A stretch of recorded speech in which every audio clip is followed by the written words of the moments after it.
Well, it's been a long journey to get to this point, and probably quite a few months ago I wouldn't have really pictured, what had taken place. But we started off with some audio podcasts with some Malawian visitors we had here on scholarship, and we asked people to have a look at these podcasts and give us some feedback, and it really seemed to be a medium that really worked for people. They really enjoyed it. Personality of the Malawians came over, and we thought, well, maybe we could do something bigger, looking at what the School of Sport was about. We have 5 sports here, and how we could actually share what we do with a wider audience and what audience might benefit from that. So then we started a journey.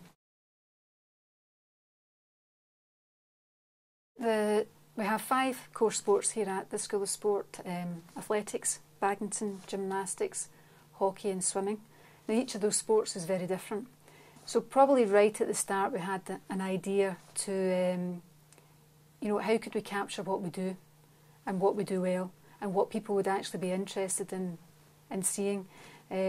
So probably it was a little bit of a kind of persuading the coaches that really this would be a good idea, and that actually they did have something to share, because yes, I'm a firm believer in what we do is actually first class, but we're not always sort of bragging about what we do, and it's not always about excellence. It's about that whole journey and people starting off in sport and how they progress. So it's really persuading the coaches that they had a story to tell, and that the athletes at the school, that they were very much part of that story, and actually it might be better even if it came from them. Well, we started off by, I think we had some audio podcasts. The coaches were having a bit of a discussion about their own coaching experiences, and I think we felt that probably the coaches were more comfortable in working with the young people. And we started really by, I think the first podcast we put together would have been in badminton, and we involved our badminton players in that process and really captured the practice, various different techniques, different skills, different aspects of the sport, and the youngsters, they demonstrated. We then decided that that was actually quite a good approach, but also would like to produce a coaching podcast as well, where we could actually have the coach speaking for other coaches or leaders, people in clubs, schools, communities, that they could actually find useful, and we've now added a different dimension.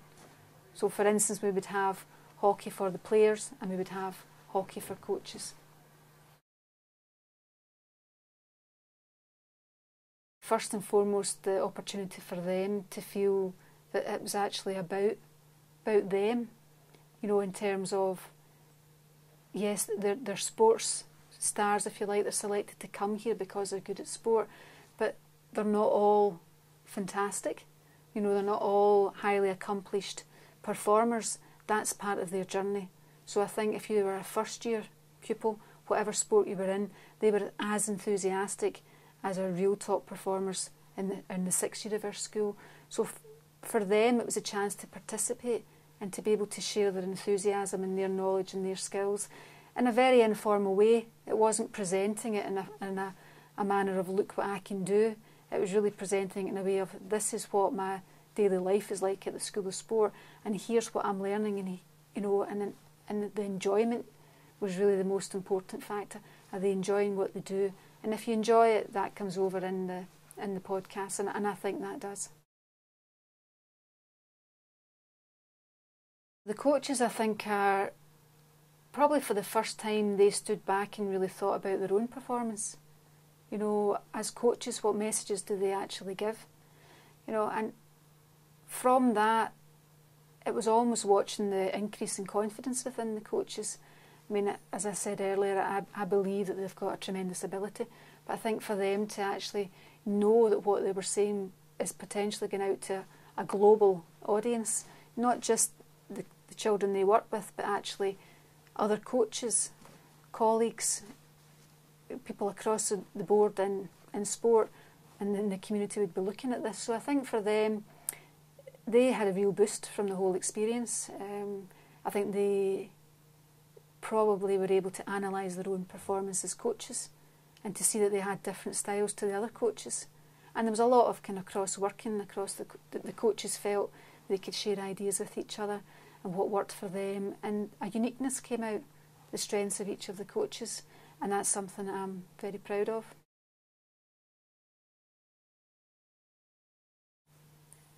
It's a difficult question to answer because everybody looks at it in a different way. I think what we wanted to do was, if you're a coach, if you're an enthusiast, if you're a parent or you're a community leader, and you're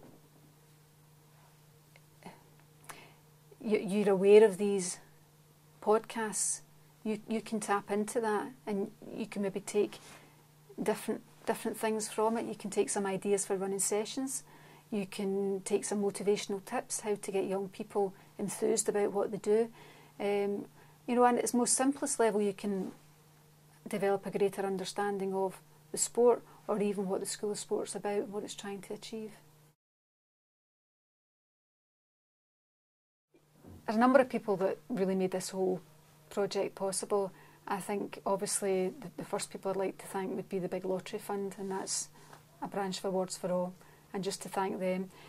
Also the people who have embraced our whole project, if you like. It's much wider than a project. It's really about what the School of Sport does.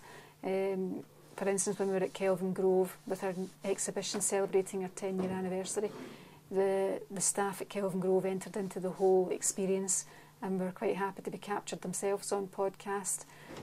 All the coaches and all the students and pupils and teachers at the school, and the many other people that we worked with. But one person I would like to thank is Chris Smith, because he captured all the podcasts for us and he really captured the essence of what we do and what we do well.